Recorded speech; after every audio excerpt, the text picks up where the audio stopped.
Hey everyone! Today, we're going to dive into something that can totally transform a classroom: academic games. We're not just talking about fun activities. We're going to explore the actual science behind why they work so well and give you some amazing tools you can start using right away. So, have you ever looked out at your students and seen that look? You know the one. The glaze, the stare into space. It's a huge challenge, right? How do you cut through all the distractions and get students fired up and genuinely curious about what they're learning? It's a question pretty much every educator asks themselves. And the answer might seem like it's just about having fun, but it's actually so much more than that. The source material for this explainer shows us that academic games are a powerful, research-backed strategy. This isn't just about entertainment, it's about engagement that's literally wired into our psychology. So, what's the science? What is it about a simple game that just hooks our brains and won't let go? Well, it turns out there's some really fundamental psychological principles at work here that make games pretty much irresistible. Let's start with this one key idea: close entropy. I know it sounds a little complicated, but the concept is super simple. It's that deep, built-in need we all have to finish a pattern or fill in a blank. It's why you can't just leave a puzzle half done. Games tap right into that feeling, making our brains hungry to jump in and find the solution. And here's how that science actually plays out in the classroom. Games immediately grab attention because they give us a clear goal. They tap directly into that close entropy we just talked about, that powerful urge to figure things out. And that whole process just naturally gets students energized and inspired. And maybe most importantly, it gets them interacting with the material in a totally fresh, dynamic way. Okay, enough of the theory. Let's get practical. We're going to walk through 3 awesome, super easy-to-use games from the source material that you can tweak for pretty much any subject or any age group.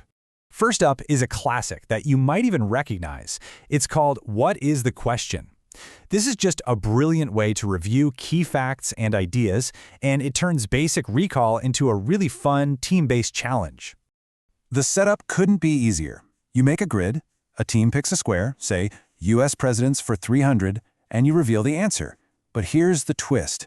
Their job isn't to give the answer, it's to come up with the right question. This simple flip directly feeds that sense of close entropy. By giving them the answer, you create a void, a missing question, that their brain is just itching to create. Okay, next up, we've got a fantastic game for sharpening those critical thinking and sorting skills. It's called Which One Doesn't Belong, and the beauty of it is just how simple and flexible it is. Let's try one right now. Look at these words: big, blue, sad, and quickly. Which one doesn't fit? I'll give you a second. If you guessed quickly, you got it. The first 3 are adjectives, and quickly is an adverb. See? That's close entropy again. The game shows you a broken pattern, and your mind is hardwired to analyze it, spot the one that's out of place, and fix it. And our third game is Talk a Mile a Minute. This one is pure energy. It's a vocabulary and concept review game that gets students talking, thinking fast, and making connections like crazy. So here's how it works. One student, the talker, gets a card with a category and a list of words. Their job is to get their team to guess every single word on the list, but there are rules. You can't say the word itself or any part of the word or anything that rhymes with it. It's a race against time that really rewards clear communication and deep understanding. It's a non-stop loop of close entropy for the whole team. All right, now that you've got a few games in your toolkit, let's talk strategy. Because it's not just about what games you play, it's about how you play them. To really make them work, games have to be part of a bigger, more thoughtful plan. This quote from the source material absolutely nails it. The goal is something called inconsequential competition. What does that mean? It means the stakes are low, the focus is on learning, and everyone gets a chance to be on a winning team.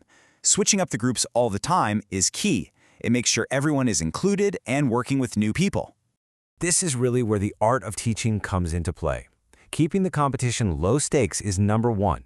When grades aren't on the line, that fear of failure just melts away, and students can focus on learning. Rotating groups is huge too. But maybe the most important thing is that you have to be the coach. You have to watch and ask yourself, is this actually working? Are they getting it? Use these games strategically for review. They are amazing for making facts and vocabulary stick in a way that just staring at a list never could. Okay, now it's time for a little self-reflection. The source we're drawing from gives us this fantastic self-rating scale to help you think about where you are right now with academic games and where you could go next. Let's walk through it. Level 0 means you're not really using games at all. At level 1, you're trying them out, but maybe you're making the stakes too high with things like bonus points. Level 2, the games are happening, which is great, but you're not really checking to see if they're making a difference in learning. Now, level 3 is the sweet spot. You're using games strategically, and you're watching to see how they're working. And level 4, that's when you're a true innovator, adapting games and even creating your own to keep things fresh. So the real target here is level 3, applying, or even higher. This is the zone where games go from being just a fun little break to being a seriously powerful teaching strategy that helps students really understand the content. And that brings us to the final question for you. Whether you're a teacher, a parent, or just someone who loves to learn, think about it. With all these ideas and tools, what's one small step you can take to bring the power of academic games into your world? How are you going to level up?